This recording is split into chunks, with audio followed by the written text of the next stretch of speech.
I didn't practice that. Welcome to Northwest Unitarian Universalist Congregation, where we are gathering this morning, both virtually and in person, as one connected church community. I'm Joanne Cantoni, and my pronouns are she and her, your worship leader for this morning's service. We, the members of Northwest Unitarian Universalist Congregation, aspire to be a welcoming, diverse, multi-generational, and inclusive congregation. To this end, we endeavor to treat each other with respect, trust, kindness, and patience, foster expression of ideas, beliefs, values, identities, and experiences, lift one another and the congregation as a whole, provide a supportive environment for all sharing hope on this journey, listen and learn together while caring for each other and the planet, build a fair, peaceful, and socially responsible world. May we create beloved community with a gentle heart and thoughtful ear, and maintain this community with our 8 Unitarian Universalist principles as our guide. Each month we contemplate a theme using soul matters. This month we are considering the concept of welcoming, and today's message asks us to explore the question of, how is love calling you to reach out and welcome others in? We welcome R.J. Jones as our guest speaker this morning. He and his wife Cheryl are a husband and wife team of visual artists and communicators dedicated to making a positive difference in the lives of others. Creating meaningful and impactful images of enduring value is just one of the ways in which they do this for their clients and community. In addition to providing competent, courteous, and consistent high levels of service to their clients and mentees, RJ and Cheryl also give back to the community by teaching free weekly photography classes to adults, as well as at-risk Detroit youth here at Northwest on Wednesday evenings. If you are a visitor online and would like Northwest to stay in touch with you, please fill out the visitor form that appears in the chat box. If you are with us in person, you can fill out the visitor sign-in form at the atrium. Please greet your neighbors with a wave from wherever you are.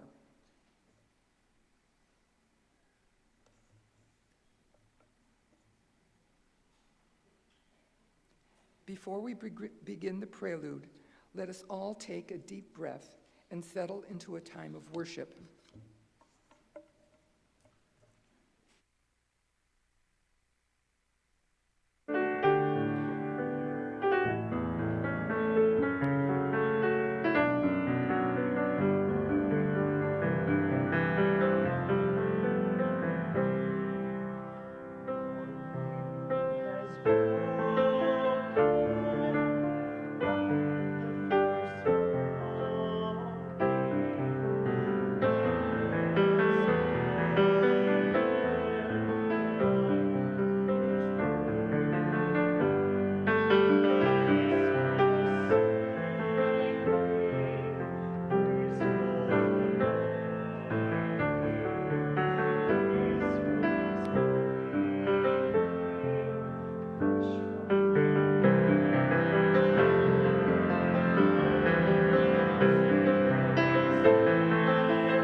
Acknowledgment.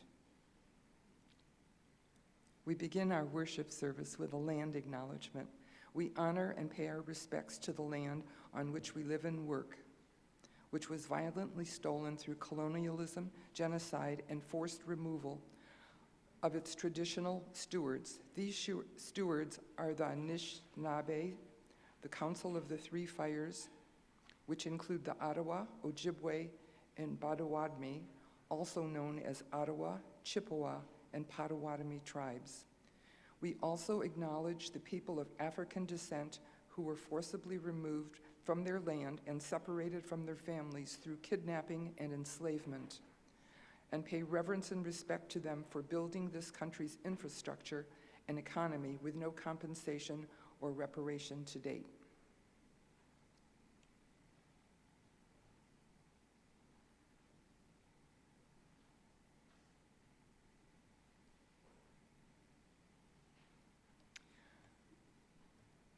We light our chalice, the symbol of our faith, knowing this morning that many other Unitarian Universalist congregations across this land and around the world are doing the same. We do so with the words from the Reverend Julia Jamaica Inez Soto.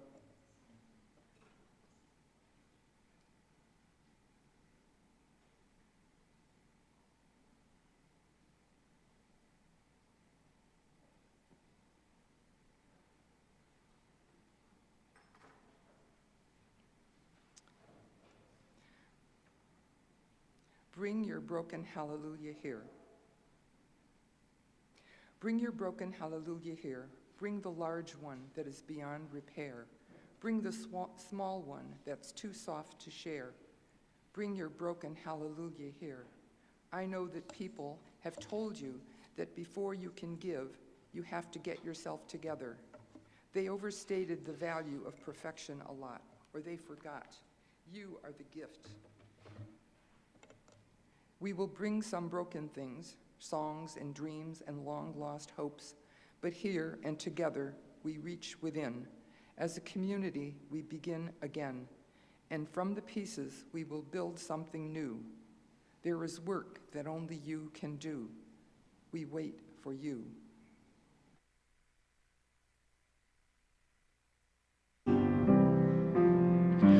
Rise up, O flame, by thy light glowing, show to us beauty, vision, and joy.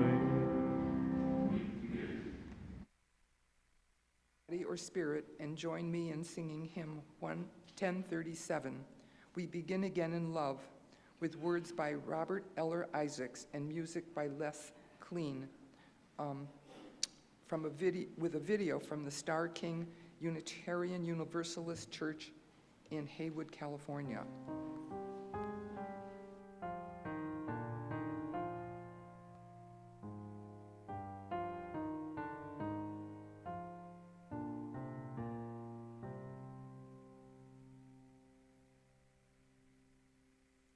We forgive ourselves and each other. We begin again in love.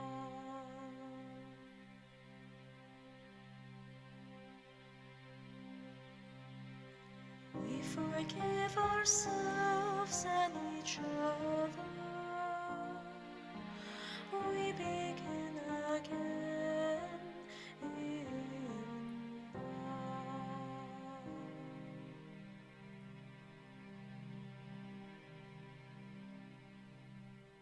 We forgive ourselves and each other. We begin again in love.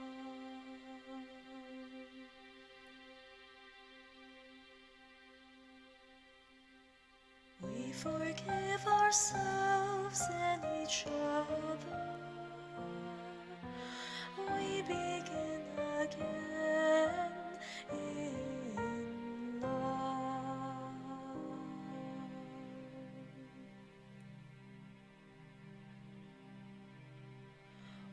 forgive ourselves and each other. We begin again in love.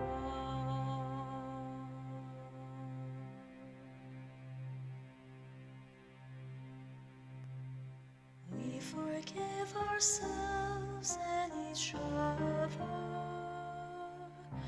We begin again in love.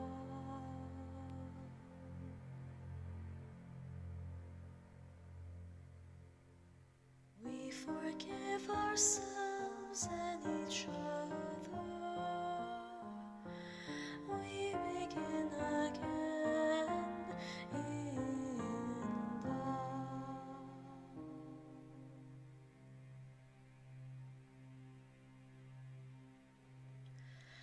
We forgive ourselves and each other.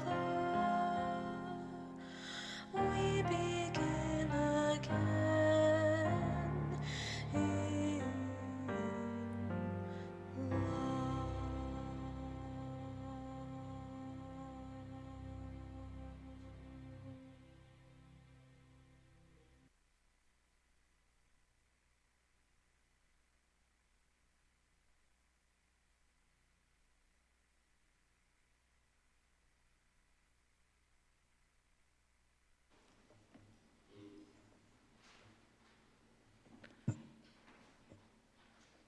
Good morning. This story is called Groundhog's Day Off. Is it Groundhog's Day? It's not Groundhog's Day. But this story has to do with our sermon today and our topic. So I thought it would be a perfect story for us to read. And it's called it's by Rob Perlman and illustrated by Brett Hellquist.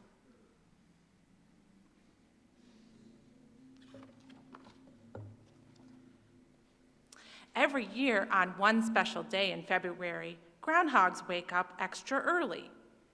Crowds of people gather outside, local tourists, even the mayor, news reporters with large microphones and big shiny teeth are waiting. Every year they ask the groundhog the same thing. Are there going to be 6 more weeks of winter? Is spring around the corner? But the one thing they never ask Groundhog is about him. No, there's no, how are you feeling? No, have you seen any good movies lately? No, do you like mushrooms on your pizza? Not even, who does your fur? Groundhog has more to offer than the forecast. But that's what happens year after year. Well, not this year. Dear people, I am a groundhog with feelings and things to say, but all you care about is the weather. So this year, I'm going to take a vacation. You'll have to find someone new. Sincerely, Groundhog.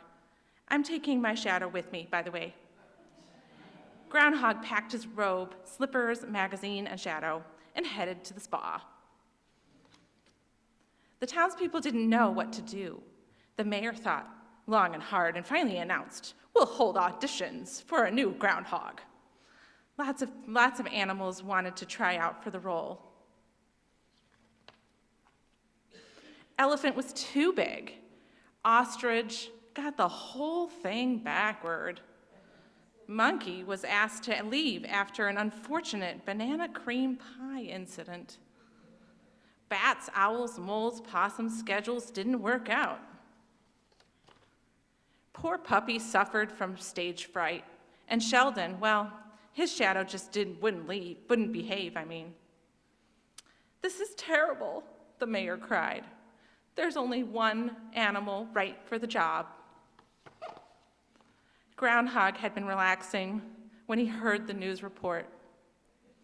Nobody has Groundhog's flair for dramatic, and nobody can wake up as early as he does. And no one, said the mayor, pausing, is as special as Groundhog.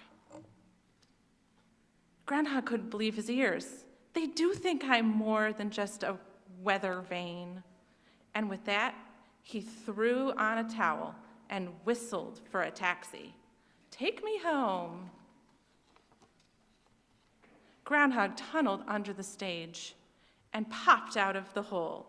Ta-da! The audience stood and cheered. The reporters asked Groundhog all the questions he had always hoped they would ask. Where did you go on vacation? Which team are you rooting for in the playoffs? Do you prefer chunky or smooth peanut butter? And is that your real fur? We'll do this for real tomorrow. Groundhog stopped signing autographs. Tomorrow, he said. The reporters nodded. Yeah, tomorrow's Groundhog Day. You can come back just in time. You came back just in time. Well then, no time to talk. I have to go to bed early. The next morning, Groundhog woke up extra early. He poured himself a cup of warm mint tea and peeked out of his hole. And this time, the reporters asked him about much more than just the weather.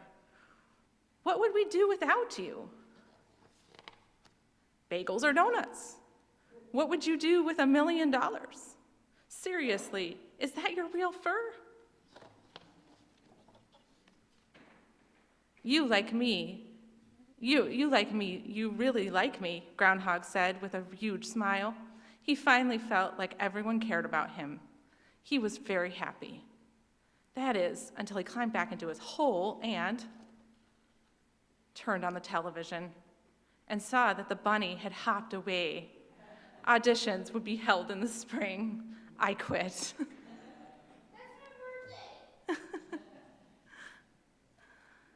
Okay, so let's see here. Now we will do Carry the Flame. Let's see here.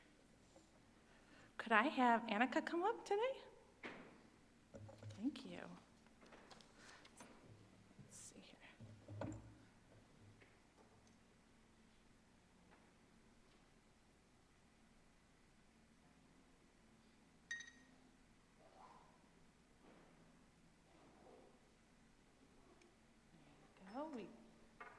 We will carry this chalice to our classrooms now, and we will remember what we have heard in the service.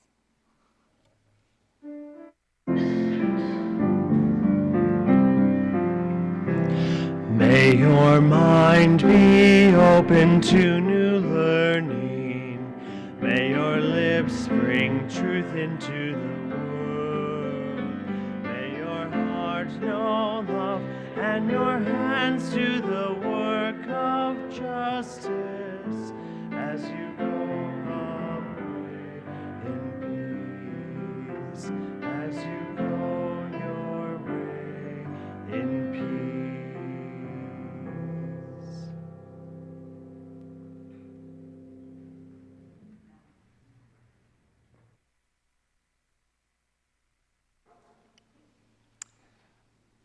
One purpose of a religious community is to encourage all who gather together to grow more generous in spirit and action. This is the great end of all the world's faith traditions, to bring the human being closer to the divine by acts of creation and compassion. We now take an offering that allows us to exercise that all-important generosity of spirit, an offering that will mutually support this self-supporting congregation and the shared plate recipient. Every other month throughout the year, Northwest shares 50% of the plate collections with the Southwest Emergency Needs Fund. Their goal is to help residents overcome personal hurdles to achieve a satisfying and productive quality of life.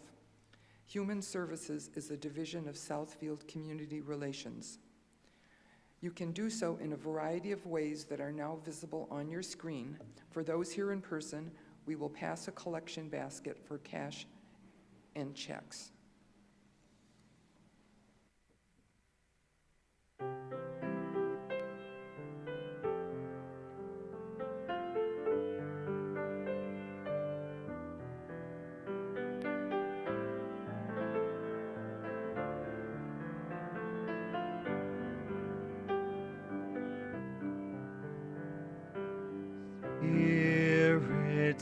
of life, come unto me.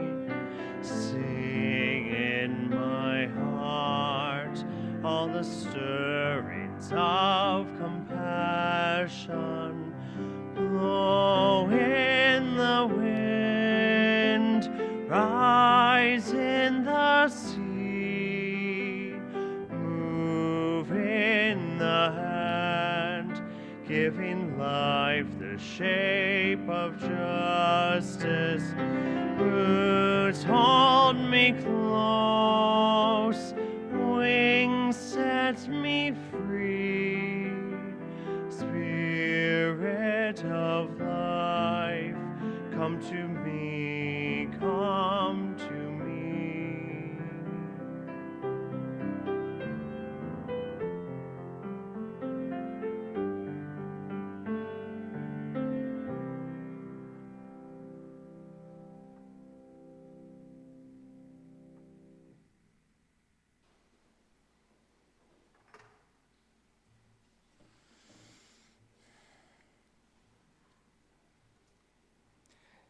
You are invited to rise in body or spirit and join me in singing hymn 323, Break Not the Circle, with words by Fred Kahn and music by Thomas Benjamin.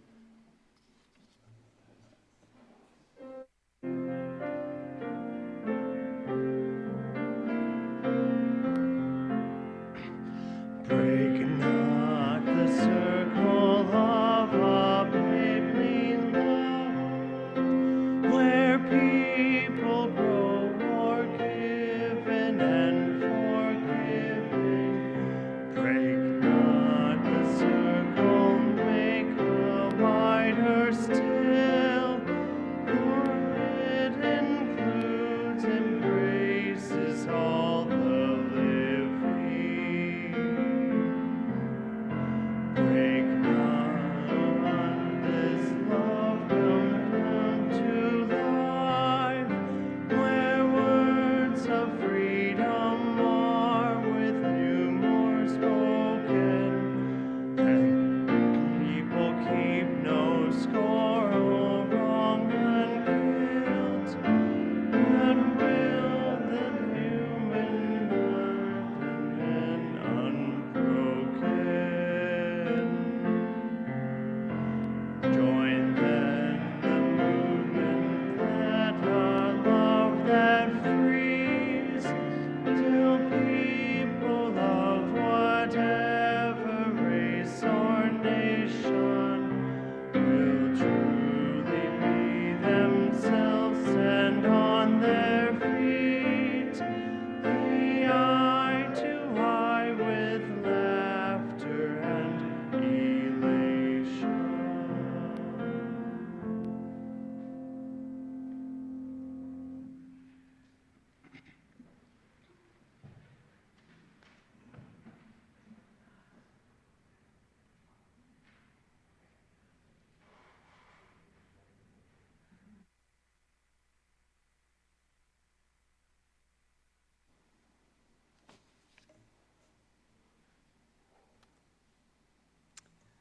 Our reading, At One by Reverend Victoria Safford.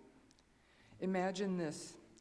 On the days between Rosh Hashanah and Yom Kippur, every fall, every year, the people make their peace with anyone they have wronged or slighted or injured or in any way neglected in the past 12 months. The task is not to patch things up, smooth things over, reach compromise, or sweep mistakes and uneasy memories under the rug.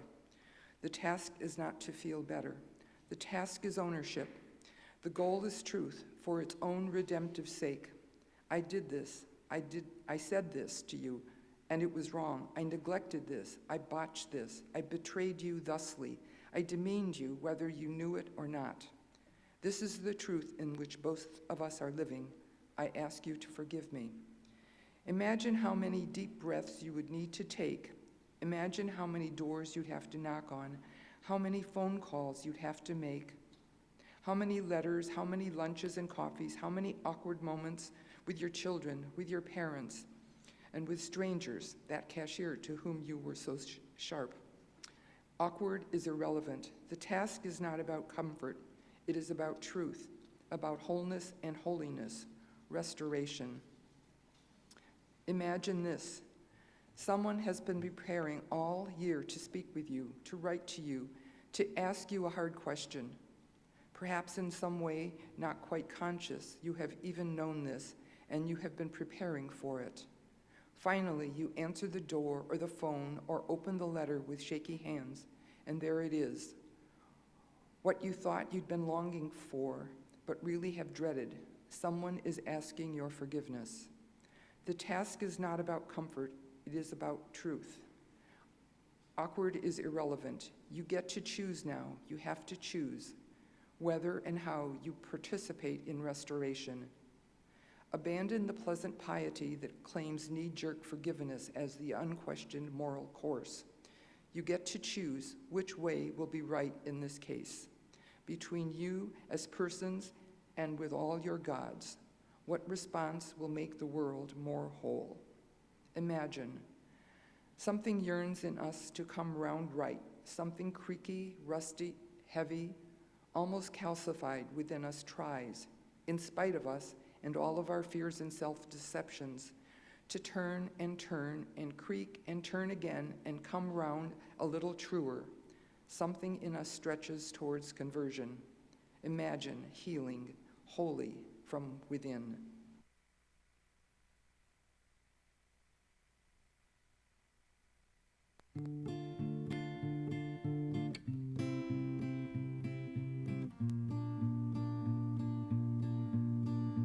In the rain, blinded, I'll show you an way back home. But don't you worry, 'cause I've been with you all along. Oh, I ain't worried, 'cause I can feel it, 'cause I can feel it.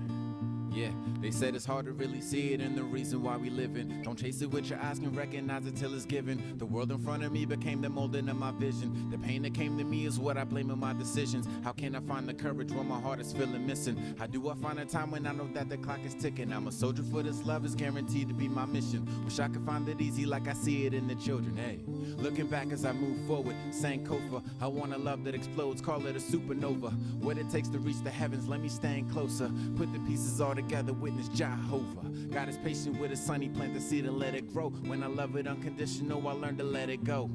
Open your arms, what I'm talking about. Without a doubt, I can feel the love reaching out. Love reaches out, my love reaches out, love reaches out, love reaches out, My love reaches out. Can you feel it? Yeah. I'm never giving up, I'm keeping cool, I'm in control. My praise, I give it up, a higher power's in control. This light is guiding me, I'm armed with everything I know. This love is getting closer, I can feel it in my soul. Long as I am living, I still got the time to show the patience that was given from the ones that let me grow. Forgive me for debating back and forth, to and fro. This love is reaching out, I'm giving it to you and yours. Walk with me in solidarity. My sanctuary eases my disparity. When I look into your eyes, I'm looking carefully. What do you know? There is me. No more questioning the things that I can never see.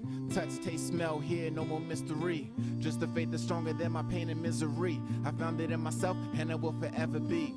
The breath of love that gave me the breath of life. A breath of life, spirits give it back and I energize. If I never take another, let my voice come and speak it out.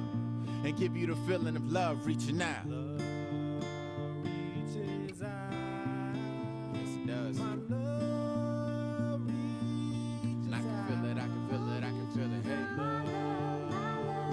reaches out, my love reaches Can you out. hear it? Can you hear it? Can you hear it now?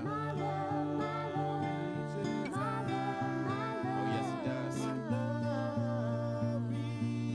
Can you feel it? Can you feel it? Can you feel it? Hey.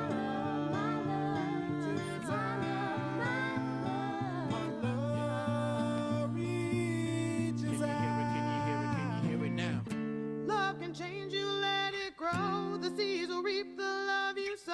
Fill your heart till it explodes, and love can take over your soul. Love opens doors without a key. It falls through patience and honesty. Trust love and just let it be. Feel the power of love between you and me. Between you and me. Between you and me. Feel the power of love between you and me.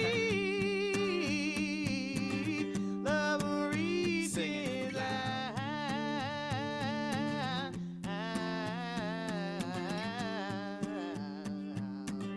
My love reaches out. Reaches out. Yes, it does. My love reaches out. Feel it? Can you feel it? Can you feel it now? Reaches out. My love reaches out. Can you hear it? Can you hear it? Can you hear it now? My love reaches out. Love reaches out. Reaches out. When it's cold outside, my love gonna reach out and warm your soul.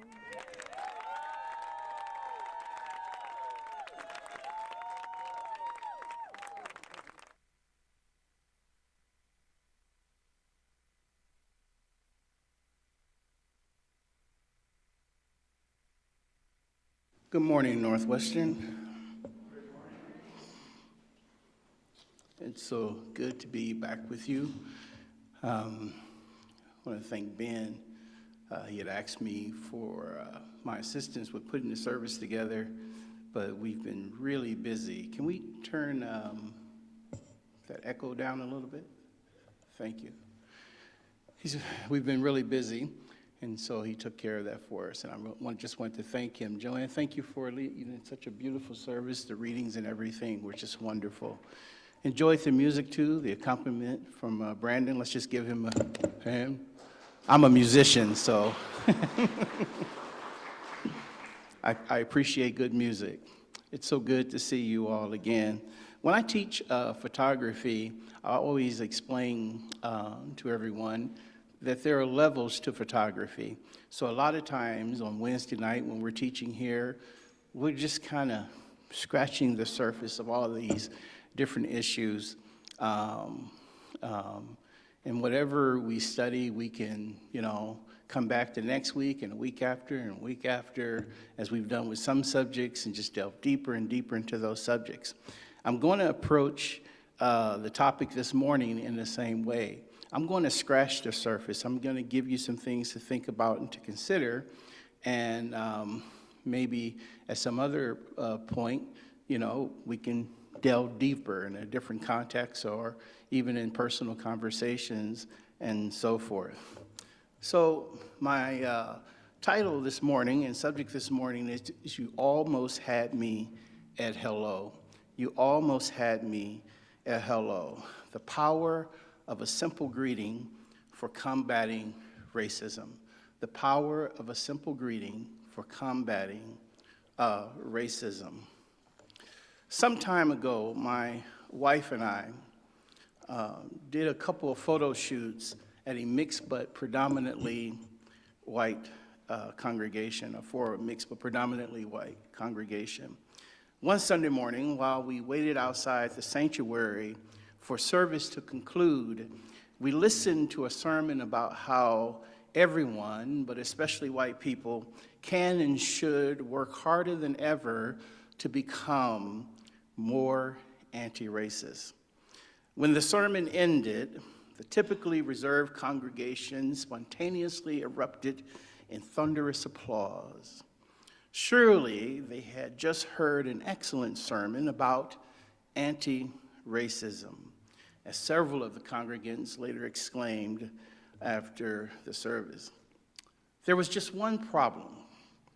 Two undeniably black strangers were sitting on a bench just on the other side of the two set of double doors. Each and every one of those congregation members had to use to exit the sanctuary. Of course, that for many, if not most of those congregants, Our presence would immediately test their renewed and heartfelt resolve to fight racism with every fiber of their being.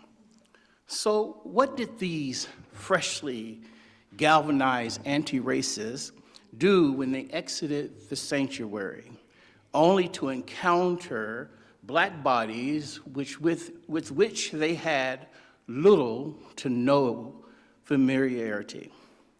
Well, quite frankly, most of them failed to take the first and most basic step to ending racism. Instead of greeting us or even acknowledging our conspicuous presence, most of the congregants resorted to what is probably their default behavior towards the black people or the very black lives they say matter so much to them. They did their best to avoid the kind of eye contact with either of us that might compel a moment of common courtesy. They couldn't even muster enough anti-racist spirit to say hello. I wasn't the least surprised by this experience. Not only does it happen to me quite often because I'm black and because I'm a big black male, but it happens more so because, racist or not, far too many people have removed all pretense and traces of good old-fashioned common courtesy from their lives. In my humble but honest opinion, this is a tragedy of epic proportions, especially since the inevitable demonization and dehumanization of the other that are inherent in political and ideologically driven power struggles tends to suffocate any and all notions of politeness, civility, or the need thereof. In other words, far too many people are so preoccupied with quote-unquote making a difference that they haven't the time nor the desire to concern themselves with simply being polite. However, we only undermine our efforts to make the world a better place when our initial and overriding impulse isn't to be kind to one another, but to treat each other like mere cogs in our various ideological and political machines. Therefore, I've come to remind you that even in a world where deep divisions of every variety often seem insurmountable, the power of a simple greeting should not be underestimated. Now, what is a greeting? A greeting is a universal gesture that transcends the boundaries of language, culture, and ethnicity.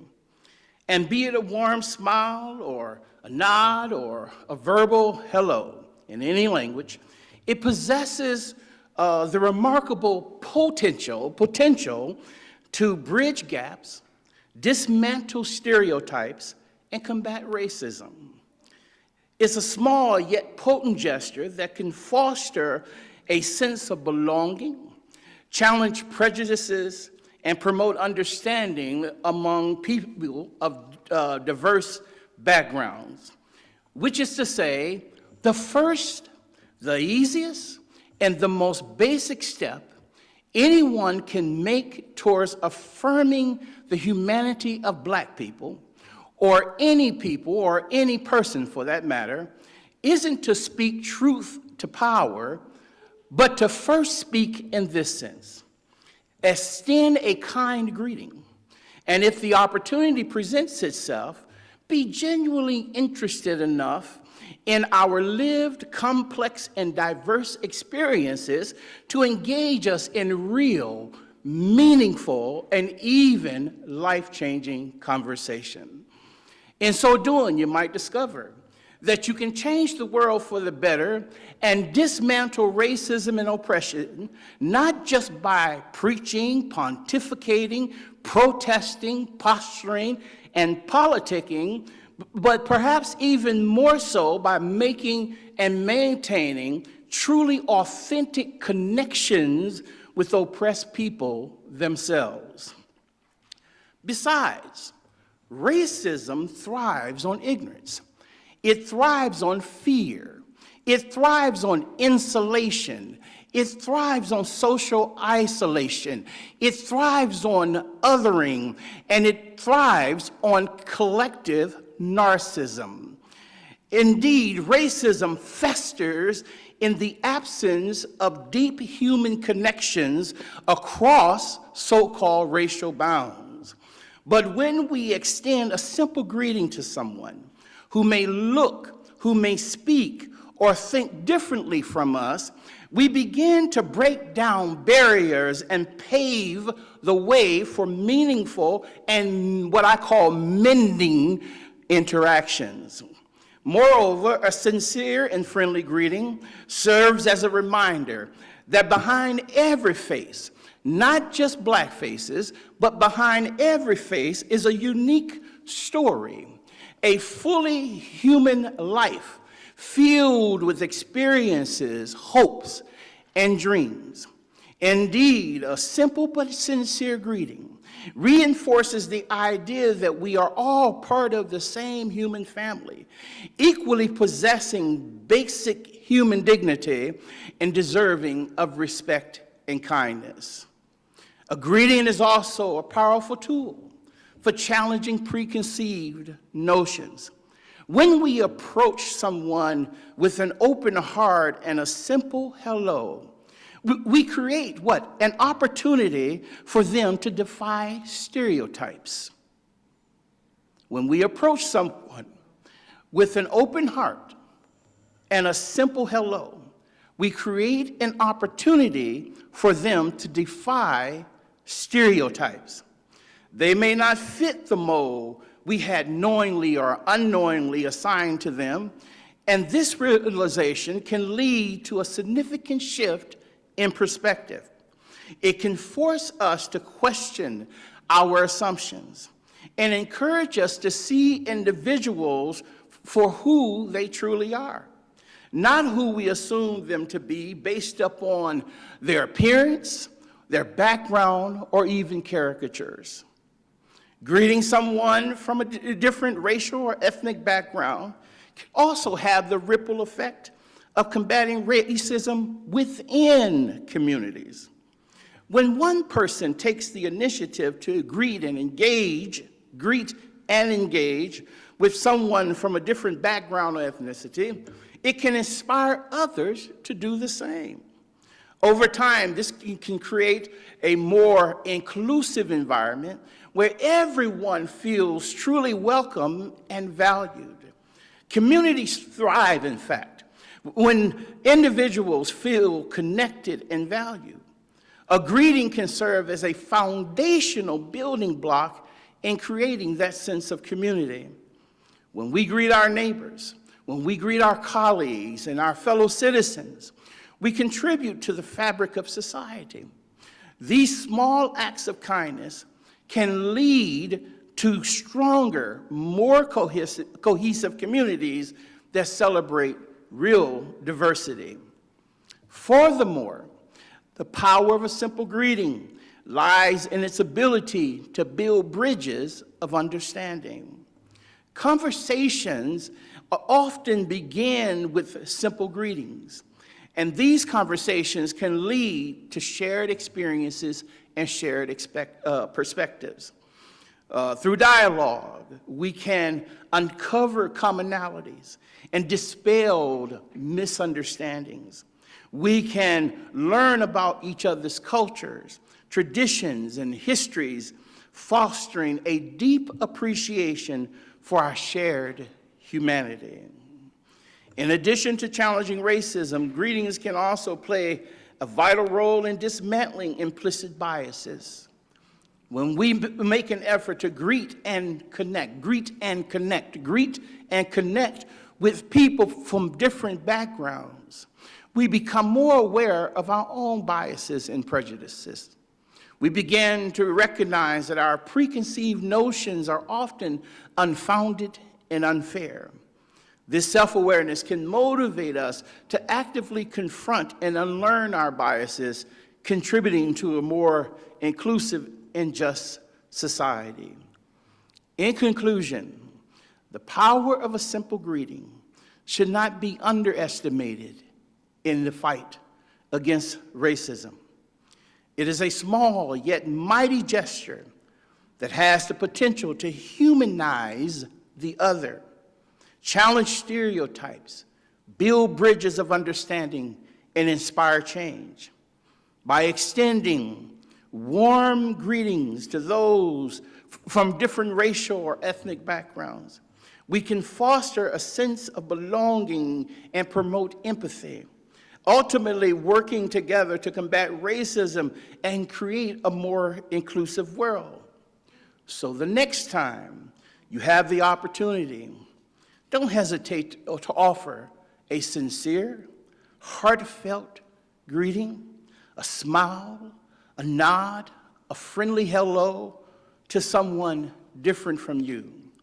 Of course, it's not a panacea, but it's a pathway to peaceful coexistence. It's not a cure-all, and it's not going to cure all that ails society, but it's the part of the cure to human relationships long bruised, broken, and battered by institutionalized hate, contempt, and oppression.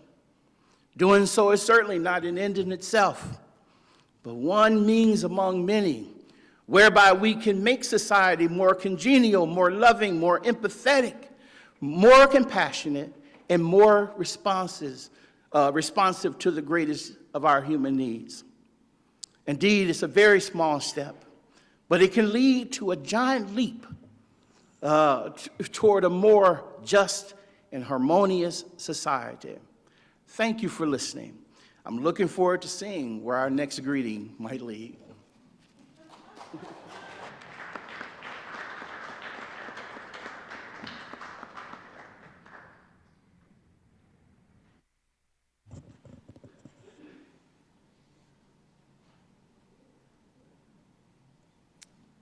Before we sing hymn 1007,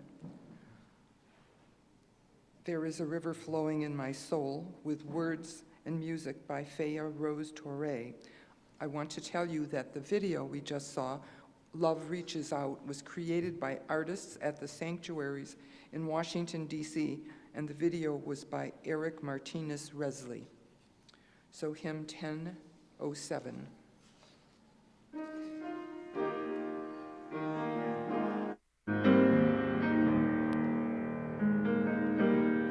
There's a river flowing in my soul. There's a river flowing in my soul, and it's telling me that I'm somebody. There's a river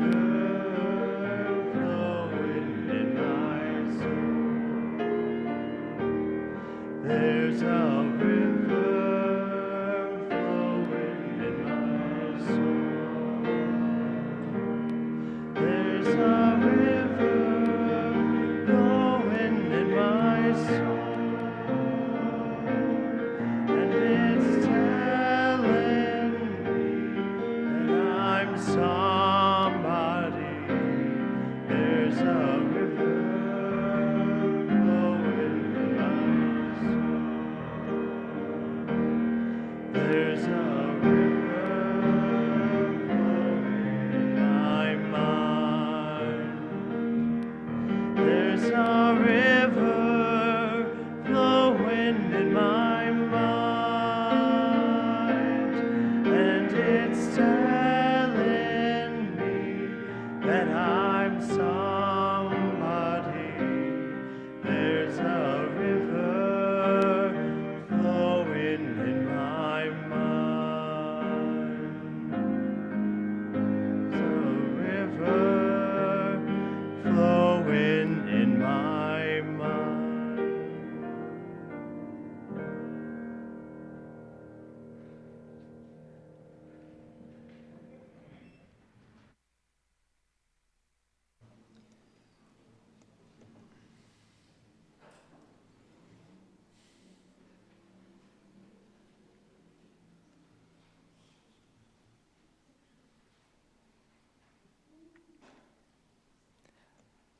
A First Step Faith by Reverend Scott Taylor.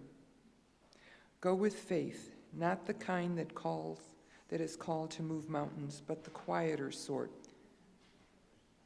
that calls us to take the first step, even when the whole staircase sits beyond our view. And as we move towards the unseen, may we notice that the way unfolds only as we risk traveling it. And may we remember and trust that on this journey we are never alone. Amen.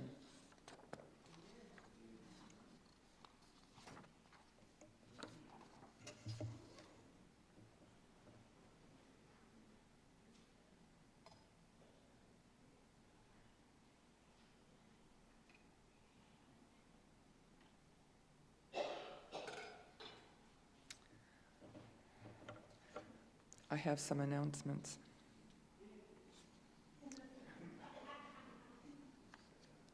For more information about our events and the congregation are posted on the weekly newsletter and on our website, northwestuu.org. Coffee hour welcome reception. You are invited to join us for coffee, tea, and light refreshments after the service in the multipurpose room. 2, Southfield Neighborhood Block Party. We are hosting a neighborhood block party at Northwest UU featuring the Braxton Vincent Band on Sunday, October 1st from 12 noon to 3 p.m.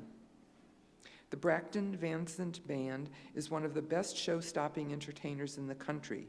Braxton and his 4-piece band will dance, sing, and entertain with R&B, blues, jazz, and rock and roll on a superstar level. Come anytime after noon for free hot dogs, popcorn, and lemonade. The music will be from 1 to 3 p.m. Bring a chair, use one of ours, or dance to the music. We will have free face painting, fall crafts, and will be near the playground for the kids. Service auction. Save the date, Saturday, November 11th, starting at 4 p.m. This year's service auction will be in person at Northwest. Join us for our biggest and most fun fundraiser of the year. We are seeking treasures, homemade treats, and unique items for this fall service auction. Bring your donations to Northwest and/or reach out to Margaret Block or Tracy Goderis. We will showcase your donations on the online website, and fellow Northwest UUers will have a chance to bid and claim these items. All service auction proceeds support the Northwest Unitarian Universalist Church. Want to know more? Talk to any service auction committee member. Beata Lamparski, the chair, Ariana Abel, Jan Berger-Cohn, Margaret Block, me, Tracy Goderis, Lynn Hitchcock, Susie Kinnan, Linda Morris, Laura Orton, Jan Price, Martha Spear, Sharon Sutloff, or Sally Young.